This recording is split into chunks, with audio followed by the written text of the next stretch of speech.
BJP లేదు అన్న బీజేపీని ముందుకు నెట్టుకొస్తున్నటువంటి నాయకుడు అంటే గత గత కొన్నేళ్ల నుంచి అది రాజాసింగ్ మాత్రమే.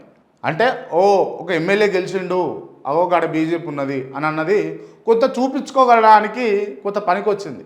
సరే ఇవాళ 8 మంది ఎమ్మెల్యేలు ఉండొచ్చు కాక, దాంట్లో 8లో ఈయన కూడా ఒకడు, సో ఉండొచ్చు కాక, దాన్ని ఎటు తప్పు పెట్టడానికి లేదు, ఓకే. కానీ మొదటి మెట్టు, మొదటి అడుగు, లేకపోతే ఒకటవ స్థానం అనేది ఒకటి ఉంటుంది కదా, అది రాజాసింగే చెందాలి. ఈ రాజాసింగ్ కూడా అలకలతోటి అలా బీజేపీ నుంచి మారిండు అని కొంతమంది అంటున్నారు, బీజేపీకి రాజీనామా చేసిండు. ఇప్పుడు రాజాసింగ్ గురించి మాట్లాడదాం.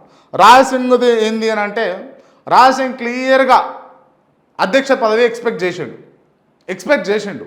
అండ్ ఇంకోటి, ఈయన అభిప్రాయం ఏంది, నేను మాట్లాడుతూ చెప్పింది ఏంది రాజాసింగ్ క్లియర్గా, తెలంగాణలో అధికారంలోకి బీజేపీ రాకుండా ఉండేందుకే కొంతమంది నాయకులు పనిచేస్తారు బీజేపీలో అని అన్నాడు.